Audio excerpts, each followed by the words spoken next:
지난 시간에 이어서 우리가 성에 관한 기독교적 입장을 살펴보고 있는데, 지난 시간에는 잔 칼빈이 생각하는 성에 관한 이야기를 살펴보았습니다.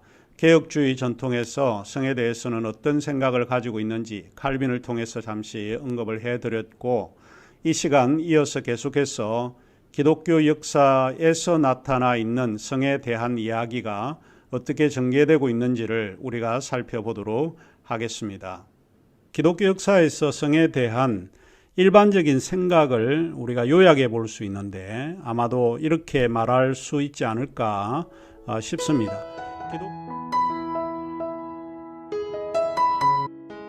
기독교 역사에서 우리가 배운 것은 성에 대한 인식이 오직 자녀 출산을 위해서만 허용되어야 한다고 굳게 믿었던 것 같고, 그래서 한 남자 한 여자로 구성되는 결혼 제도가 가장 권장되었던 제도였던 것 같습니다. 그러나 기독교 역사를 통해서 알 수 있는, 우리가 배울 수 있는 한 가지 독특한 것이 있는데, 그것은 독신만이 가장 거룩한 삶의 방식이었다라고 하는 것을 우리가 알게 되었습니다. 물론 이 독신은 그리스도를 위해서 자기 자신을 희생하는 가장 지고하고 고상한 그런 행위가 아니었을까 하는 의미로 우리가 이해해 볼 수 있습니다. 자, 이런 맥락에서 기독교 역사에서 성에 대한 생각은 주로 세 가지로 요약될 수 있다고 보입니다. 첫째가 일부 일처제의 규칙입니다. 기독교 역사에서 철저하게 강조되었던 부분은 일부 일처제의 규칙이었다라고 봅니다. 이것은 기독교 교회가 하나님이 만들어주신 제도 중 결혼이라고 하는 것인데, 이 결혼은 오직 일부 일처제의 이 규칙에만 적용되어질 수 있다고 주장되었습니다. 그리고 두 번째가 동성관계를 인정하지 않은 것입니다. 그리고 세 번째가 금욕 또는 성적 절제를 중요한 덕목으로 이해되었다고 보입니다. 오늘날에도 이러한 세 가지 생각이 그리스도인들 가운데 여전히 남아 있다고 보입니다. 그리고 그러한 일부 일처의 규칙이라든지 동성관계에 대한 반대, 그리고 금욕이나 절제의 미덕 등과 같은 생각이 여전히 그리스도인의 삶에 이르기까지 영향을 미치고 있지 않나 합니다. 물론 여기서 우리가 기독교 역사를 통해서 두어 가지 측면에서 좀 비판을 제기할 수 있을 것 같다는 생각이 듭니다. 첫 번째의 비판에서 생각을 해보면, 그것은 기독교 교회 전통이 주로 도덕적 입장으로서 여성을 배려하지 않은 남성 중심적 입장이었다라고 비판을 한번 해볼 수 있습니다. 오늘의 우리의 관점에서 과거를 우리가 비판을 해보면 이런 문제가 도드라지게 비판적인 의식으로 드러날 수 있을 것 같습니다. 왜냐하면 당시의 사회와 마찬가지로 기독교 교회 역사에서도 여성에게는 순결과 정조를 요구했기 때문입니다. 이런 점에서 성적인 행동에 관한 도덕적 입장이 여성의 도덕보다는 남성의 도덕이 더 강조되었다는 사실을 배울 수 있습니다.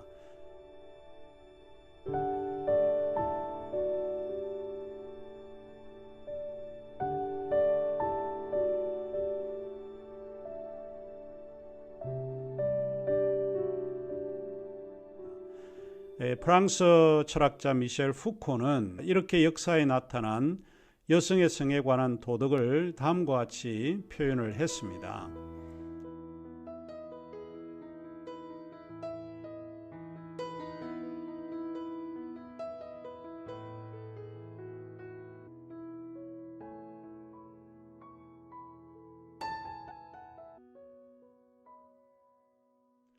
우선 성적 행동에 관한 모든 도덕적 고찰에서 특이하게 눈에 띄는 불균형을 통해 극명하게 드러난다. 여자들은 일반적으로 대단히 엄격한 구속에 따라야만 한다. 하지만 이 도덕은 여성용 도덕이 아니다. 여기서 환기되고 정당화되거나 상술되어 있는 것은 여자들의 의무도 책임도 아니다. 그것은 남자들의 도덕이다. 남자들에 의해 생각되고 씌어지고 가르쳐진, 그리고 분명 자유인 남성을 위한 도덕이었다. 여기서 여자들은 대상으로서 아니면 기껏해야 자기네 권력 하에 있을 때만 양성하고 교육하고 보살펴 주어야 한다. 미셸 푸코의 성의 역사에서 미셸 푸코는 과거의 역사에 대해서 이렇게 비판을 했습니다. 두 번째 측면에서 기독교 역사에 대한 비판은 성에 대한 담론이 개방되지 않았다라고 보입니다. 성에 관해서는 이야기를 못하게 함으로써 성을 억압했다라고 하는 것입니다. 기독교 역사에서 성은 자유롭게 이야기하고 설명되어지는 것이 아니고 이야기하면 안 되는 것, 말할 수 없는 것, 가르쳐 줄 수 없는 것, 불결한 것, 경건하지 못한 것 등 이런 것으로 받아들여졌다라고 보이고, 교회 안에서는 성에 관한 담론의 이야기는 피하는 것이 좋다 이렇게 여겨졌던 것 같습니다. 그러므로 성에 대한 담론은 절제된 규범으로 검열의 대상이 되었기 때문에 우리가 기독교 역사에서 본 것처럼 성에 대해서는 꺼리는 것으로, 아니면 조금 지나치게 생각한다면 성은 악한 것으로 아마 이해되지 않았나 하는 점입니다. 이런 것들을 과거 기독교 역사를 공부를 해보면 좀 비판을 해보지 않을까 싶습니다. 이런 두 가지 정도로 기독교 역사에서 보아온 성에 대한 담론을 좀 비판해 볼 수 있을 것 같습니다. 자, 그러면 이제 우리는 성에 대해서 신학적 입장은 무엇인지를 살펴보는 것이 좋을 것 같습니다. 하지만 이 부분은 너무 많은 이야기가 있기 때문에 제가 고려하는 부분은 로저 크루크의 기독교 윤리학에서 그의 생각을 요약하고 여러분에게 전달해 주는 것이 아마도 좋을 것 같습니다.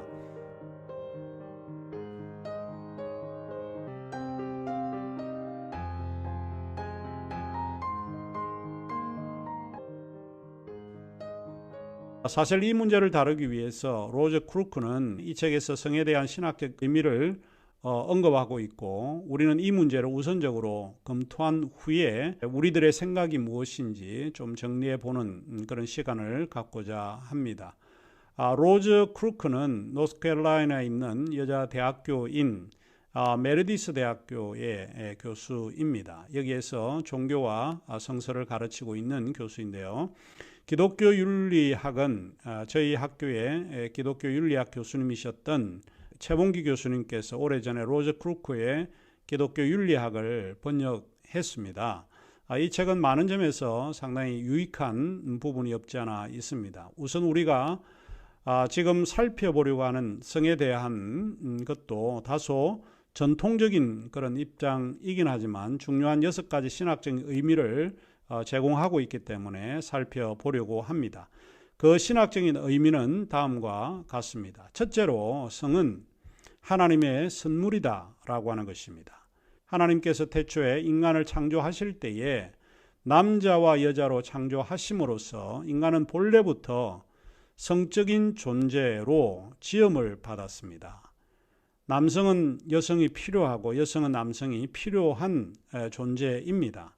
이 성의 매개로서 남성과 여성이 형성이 되었다라고 하는 것을 우리가 알 수 있는데, 우리의 성은 이제 이런 점에서 하나님의 창조 사역에 그 뿌리를 두고 있고, 창조 질서 속에서 없어서는 안 될 부분이 성에 대한 이야기입니다. 성이란 결코 수치스럽거나 추한 것이 아니라 하나님께서 심히 좋았다고 하신 6째 날의 창조에 포함되는 이야기입니다. 그리고 인간의 창조는 분명 하나님의 형상을 따른 창조임을 우리가 기억해 볼 수 있는데, 그러므로 성은 분명하게 하나님의 선물입니다. 선물의 특징은 무엇입니까? 선물은 감사하는 것이죠. 이 성은 결국 인간에게 주어진 것이기 때문에 감사해야 되는 것이라고 봅니다. 우리에게 성을 주신 하나님께 감사하는 것이 기독교 윤리가 지향하는 생각이라고 하는 사실입니다. 둘째로 크루크는 인간의 성은 나쁜 것이나 아니면 악한 것이 아니라 선한 것이라고 말하고 있습니다. 자, 첫 번째는 성은 하나님의 선물이고, 두 번째는 성은 아름다운 것이다 혹은 선한 것이다 라고 이야기를 합니다. 이것은 하나님의 창조가 항상 선한 것이라고 하는 전제에서 출발하고 있습니다. 우리는 성을 더럽고 불결하고 또 불경건한 것으로 혹은 죄악시하는 것으로 여겨서는 안 될 것입니다. 셋째로 크루크는 성관계를 두 인격체의 행위라기보다는 한 인격체의 행위로 이해하고 있습니다. 남녀가 성적으로 안다는 것은 육체적인 관계 그 이상의 것을 의미하고 있습니다. 서로에 대해 아는 통로가 성적인 관계를 통해서 이해될 수 있다라고 본 것입니다. 이것은 한 인격의 만남을 의미하는 것입니다. 성경에서 최초로 언급된 아담과 하와의 성관계를 표현하는 단어가 있는데 아마 구약학자들에 의하면 그것이 히브리어로 야다라고 하는 것입니다. 야다는 알다라고 하는 뜻입니다. 이것은 창세기 4장 1절에 여러분이 보시면 참조할 수 있을 것 같습니다. 이것은 단순히 어떤 행위가 아님을 보여주는 것입니다. 아담이 하와와 성관계를 맺는 장면을 히브리어 성경이 알다라고 이렇게 말한 것은 성경이 뜻하는 성관계가 단순한 성적 접촉 이상의 의미를 지니고 있다라고 하는 것을 볼 수 있습니다. 여기서 성관계를 통해 부부가 서로를 아는 것은 단순히 어떤 사실에 대한 인식이라든지 지성적 알물 이야기하는 것이 아니라 그것은 실제적인 알무로서 남자와 여자가 육체적인 교제 이상의 깊은 교제 속으로 들어갈 수 있다는 것을 암시하는 말이기도 합니다. 따라서 부부간에 이루어지는 이런 인격적인 깊은 교제가 결여된 채로 이루어지는 일회성 성관계는 성경적인 본래 성과는 거리가 상당히 멀다라고 보입니다. 남자와 여자, 곧 남편과 아내 사이에 이루어지는 성관계는 단순한 육체관계를 넘어선 삶과 삶을 나누는 깊은 이해관계, 인식의 관계로 들어가는 통로와도 같은 것입니다. 넷째로 성관계는 어떤 목적을 가지고 있습니다. 크루크에 의하면 하나의 생산적인 기능을 한다는 것이고 다른 하나는 남녀의 연합을 유지하는 기능이 있다라고 보는 겁니다. 이 두 가지가 성관계의 어떤 목적을 우리에게 제시해 줍니다. 하나는 생산적인 기능이고 또 하나는 남녀의 연합을 유지하는 것. 이 두 가지가 성관계에서는 중요한 목적을 가지고 있다 하는 것입니다. 다섯 번째로 성충동은 억제할 필요가 있습니다. 남을 해치는 욕구는 도덕적으로 잘못된 것입니다. 마치 우리가 배고프다고 남의 것을 훔쳐 먹는다면 그것은 잘못입니다. 이것은 우리 기독교의 핵심 가치가 타인에 대한 배려라는 것을 이해하면 쉽게 이해될 수 있을 것입니다. 우리는 타인의 몫을 내 개인적인 성적 욕망을 통해 이루어서는 안 된다라고 하는 것을 지적하고 있습니다. 이처럼 성적 충동도 본능적이긴 하지만 그렇다고 해서 자신의 본능대로 타인의 몫을 정의롭지 못하게 뺏을 수 없고 또 남을 해치는 본능이어서는 더더욱 안 된다라고 하는 것을 가르쳐 주고 있습니다. 그리고 마지막 여섯 번째로 크루크는 이렇게 이야기를 합니다. 남녀 간의 성적인 관계는 인격적인 완전성에 근거되어 있으므로 어떤 동기나 태도에 의해서 판단되어야 한다라고 이야기하고 있습니다. 일방적인 행동은 전적으로 잘못입니다. 성은 상대방의 인격을 배려해야 합니다. 상대방의 인격성을 생각하지 않으면 이것은 굉장히 큰 문제가 될 수 있죠. 우리가 배제해야 되는 것은 강압이고 폭력이고 이와 같은 것입니다. 이것은 다른 인격에 대한 배려가 없기 때문에 일어나는 것이라고 볼 수 있습니다. 자, 이것이 크루크가 신학적인 의미에서 6가지로 우리에게 제시해 주는 내용입니다. 자, 이제 마지막으로 우리가 그러면 교회는 이 성에 대한 담론이나 이 성과 연관되어 있는 이런 주제들을 어떻게 이해하고 어떤 방향으로 이끌어 가야 할지 그 문제를 우리가 한번 살펴보도록 하겠습니다.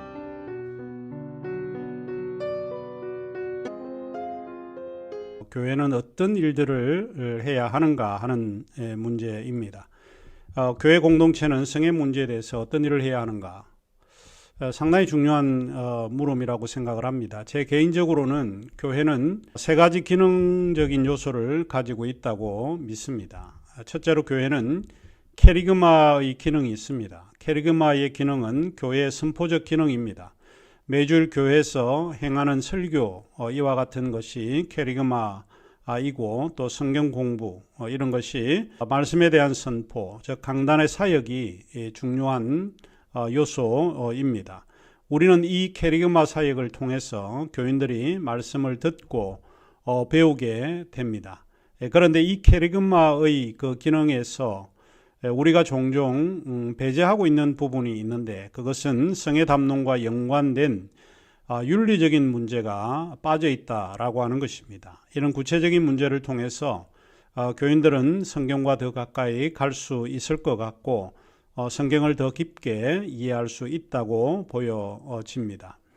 왜냐하면 모든 성경은 하나님의 감동으로 된 것으로 교훈과 책망과 바르게 함과 의로 교육하기에 유익하다라고 했습니다. 바울이 전한 말에 의하면 성경은 상당히 윤리적인 그리고 우리의 교육적인 그런 의미를 담고 있기 때문에 캐리그마의 그 기능 가운데서 이런 윤리적이고 또 구체적인 우리의 삶의 문제를 이야기할 필요가 있다 이렇게 보입니다. 두 번째로는 교회는 디아코니아의 기능을 가지고 있습니다. 디아코니아의 기능은 교회의 봉사적인 기능입니다. 이것은 섬김의 사역의 영역이라고 보이는데 그런데 교회는 이 섬김의 사역, 즉 봉사의 기능이라고 하는 게 너무 제한적이고 한정되어 있다라고 보이는데 이 기능을 조금 더 확대해서 해석하고 또 실천을 해야 하지 않을까 하는 것이 제 개인적인 생각입니다. 봉사라고 하는 것은 남을 돕는 일입니다. 그런데 우리가 생각하는 봉사는 어떤 것입니까? 매주일 교회 가서 주보를 전해주고 또 주차 안내를 하고 교회 식당과 같은 데서 봉사하고 교회 깨끗하게 하는 청소하는 일 이런 거와 같은 것으로 조금 우리가 이해를 하고 있는데 교회의 성적인 문제로 상처를 받고 있는 사람들을 위한 봉사의 기능이 저는 확대되어야 한다 이렇게 주장하고 있습니다. 셋째로 교회는 코이노니아의 기능이 있습니다. 이것은 교회의 친교적 기능인데 펠로십은 교회를 하나로 연대하는 장점을 가지고 있기 때문에 잘 활용할 필요가 있습니다. 특별히 이제 저는 이 교회의 두 번째 기능인 디아코니아의 그런 기능의 요소에서 우리가 낙태와 연관해서 몇 가지를 조금 생각해 보려고 합니다. 우선 우리는 오늘날 교회 안에서 여러 하위 문화가 있다는 것을 생각을 해야 합니다. 교회 구성원들은 서로 다른 사람들입니다. 자라온 환경이 다르고 배경이 다르고 교육이 다르고 서로 다른 그런 이질적인 그런 환경에서 우리가 하나로 묶어져 있는 그러기 때문에 서로 다른 화인 문화가 형성되어 있습니다. 다원적인 문화 현상이 형성이 되어 있다라고 볼 수 있는데 이것을 우리는 좀 이해해 볼 필요가 있다라고 생각을 합니다. 이제 둘째로 우리는 교회 섬김에서 부모됨의 책임을 생각을 해야 합니다. 부모됨은 매우 중요합니다. 낙태를 방지하는 방법으로서 우리는 아이의 부모가 된다는 것이 무엇을 의미하는지를 교육해야 되고 또 잘 설명을 해 줘야 될 필요가 있다 이렇게 보입니다. 교회는 부모됨의 교육이 굉장히 중요하다 이제 그런 점에서 보이는데 아직 10대와 20대이지만 부모됨의 의미에 대한 교육이 오늘날 교회 안에서 사실 부재한 그런 상태입니다. 나이가 들면 이미 자연적인 그런 신체 발달로 인해서 결혼을 하고 아이를 놓고 이렇게 가는 걸로만 생각을 하는데 이렇게 될 때에 참 무책임한 부모들이 많이 양산되어질 수 있다라고 하는 것을 생각하게 됩니다. 그리고 세 번째 우리가 생각해 볼 수 있는 것은 고통당하는 자를 돌보는 사역이 필요하다고 보입니다. 이것이 두 번째 기능인 소위 디아코니아의 기능이 필요하다 이렇게 보이는 부분이죠. 사실 죄에 대한 비난이나 정죄 문화에 익숙한지 모릅니다. 그러나 그것보다 더 중요한 것은 우리가 힘들고 어려운 사람들, 상실하고 죄책감에 사로잡힌 그들을 돌보는 것이 그리스도의 사역 가운데 가장 중요한 문제가 아닐까 싶습니다. 넷째로 우리가 이제 생각해 보아야 할 부분인데 입양에 대한 교회의 의식 변화입니다. 사실 제 개인적으로는 교회가 입양의 문화에 대해 어떤 생각이 있는지 사실 궁금합니다. 10대와 20대의 미혼모들이 낙태할 수밖에 없는 상황은 사실 이러한 입양에 대한 의식이 낮기 때문에 그럴 수도 있겠다 이런 생각입니다. 입양의 문제는 다른 아이를 키울 것인가 말 것인가의 문제가 아닙니다.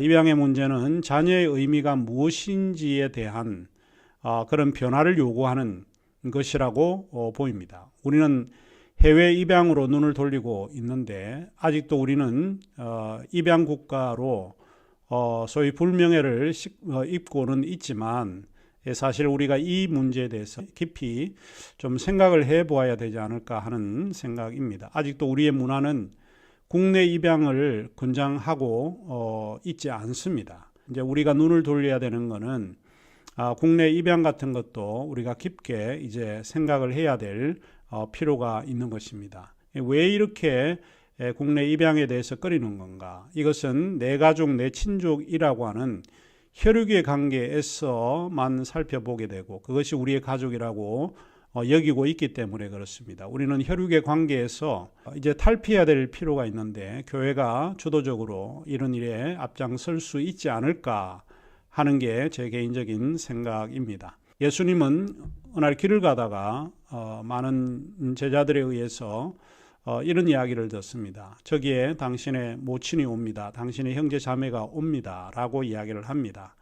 그런데 예수님은 누가 내 형제요, 누가 내 자매요, 누가 내 모친인가 이렇게 대묻고 그리고 하나님의 뜻을 행하는 자는 다 내 형제요, 내 자매요, 내 모친이다 라는 주님의 말씀을 우리가 한번 생각해 볼 필요가 있습니다. 우리는 내가 낳은 아이, 내 가족, 그러니까 혈육에 의해서 맺어진 가족만을 내 가족이라고 생각을 하는데 이제 하나님의 뜻을 행하는 모든 사람들을 내 가족으로 인정해야 될 그런 시기가 아닌가 이런 생각을 해봅니다. 그래서 이제는 우리는 자녀의 의미가 무엇인지 다시 한번 깊게 교회가 고민을 해야 될 것 같습니다. 그리고 입양 문제도 사실 심각하게 문제가 되는 것은 입양의 차별 문제가 있습니다. 입양을 하려고 하면 많은 사람들이 부모를 먼저 확인을 합니다. 좋은 가정에서 나온 부모냐 이런 어떤 그 자료들을 요구하고 있는 것이 있고 또 장애가 있는가 혈액형이 무엇인가 이런 다양한 것들을 따지고 또 입양의 문제에서도 우리가 또 다른 차별을 우리가 가하는 경우가 있는데 이런 것은 좀 지양해야 되지 않을까 싶고 그리고 무엇보다도 우리는 이제 부모됨의 의식 변화가 필요한 때라고 봅니다. 아이를 낳은 자가 부모가 아니라고 하는 것입니다. 사랑의 마음으로 돌보는 것이 진정 부모입니다. 우리가 여기서 이야기를 하지 않더라도 솔로몬의 그런 유명한 재판에서 누가 진정 부모인가 라고 하는 것입니다.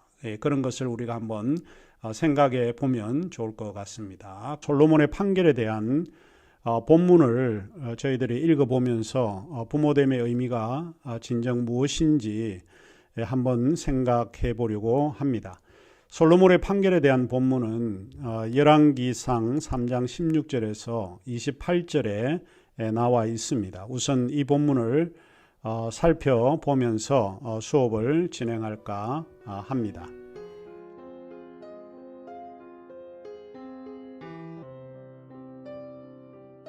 그때 창기 두 여자가 왕에게 와서 그 앞에 서며 한 여자는 말하되 내 주여 나와 이 여자가 한 집에서 사는데 내가 그와 함께 집에 있으며 해산하였더니 내가 해산한 지 사흘 만에 이 여자도 해산하고 우리가 함께 있었고 우리 둘 외에는 집에 다른 사람이 없었나이다. 그런데 밤에 저 여자가 그의 아들 위에 누움으로 그의 아들이 죽으니 그가 밤중에 일어나서 이 여종 내가 잠든 사이에 내 아들을 내 곁에서 가져다가 자기의 품에 누이고 자기의 죽은 아들을 내 품에 뉘었나이다. 아침에 내가 내 아들을 젖먹이려고 일어나 본즉 죽었기로 내가 아침에 자세히 보니 내가 낳은 아들이 아니더이다 하매 다른 여자는 이르되 아니라 산 것은 내 아들이요 죽은 것은 네 아들이라 하고 이 여자는 이르되 아니라 죽은 것이 네 아들이요 산 것이 내 아들이라 하며 왕 앞에서 그와 같이 쟁론하는지라. 왕이 이르되 이 여자는 말하기를 산 것은 내 아들이요 죽은 것은 네 아들이라고 하고 저 여자는 말하기를 아니라 죽은 것이 네 아들이요 산 것은 내 아들이라 하는도다 하고 또 이르되 칼을 내게로 가져오라 하니 칼을 왕 앞으로 가져온지라. 왕이 이르되 산 아이를 둘로 나누어 반은 이 여자에게 주고 반은 저 여자에게 주라. 그 산 아들의 어머니 되는 여자가 그 아들을 위하여 마음이 불붙는 것 같아서 왕께 아뢰어 청하건대 내 주여 산 아이를 그에게 주시고 아무쪼록 죽이지 마옵소서 하되 다른 여자는 말하기를 내 것도 되게 말고 네 것도 되게 말고 나누게 하라 하는지라. 왕이 대답하여 이르되 산 아이를 저 여자에게 주고 결코 죽이지 말라. 저가 그의 어머니이니라 하매 온 이스라엘 왕이 심리하여 판결함을 듣고 왕을 두려워하였으니 이는 하나님의 지혜가 그의 속에 있어 판결함을 봄이더라. 우리는 이 에피소드에서 한 아이를 두고 두 여자가 내가 친모다라고 하는 엇갈린 주장을 하고 있습니다. 난감해진 사람들이 솔로몬 왕에게 진짜 엄마를 가려달라고 간청합니다. 자초지정을 들은 솔로몬은 신하들에게 칼을 가져오게 한 후 아이를 반으로 잘라 나누어 가지라고 명합니다. 이에 한 여자가 펄쩍 뜁니다. 아이를 다른 여자에게 줘도 좋으니 죽이지는 말아 주세요. 반면에 다른 여자는 별 말이 없습니다. 두 여자의 반응을 살피던 솔로몬은 아이를 죽이지 말라는 저 여자를 진짜 엄마로 인정하게 됩니다. 비록 아이를 뺏길 망정 죽기를 바라지 않는 것이 모종임을 솔로몬은 알았던 것입니다. 여기에서 우리가 이런 물음을 물을 수 있습니다. 진정 엄마는 누군가? 진정 부모는 누가 부모인가? 부모나 엄마는 생물학적인 의미에서 진정한 엄마나 부모가 아닐 수 있습니다. 진정한 엄마됨, 진정한 부모됨은 모정이 선행되어야 하고 책임이 선행되어야 합니다. 이제 우리는 부모됨의 의미가 무엇인지 어떤 인식에 대한 변화, 이것에 대해서 우리가 고민해야 합니다. 특별히 한국 사회는 혈연관계의 사회이기 때문에 내 가족 중심의 삶이 1차적입니다. 그러나 타인의 삶에 대한 생각은 우리가 갖지 못하고 있는데 이 부모됨에 대한 태도를 통해서 우리가 인식이 좀 변화되면 어떨까 하는 생각을 이번 낙태 문제와 성담론 문제를 통해서 한번 생각을 해보았습니다.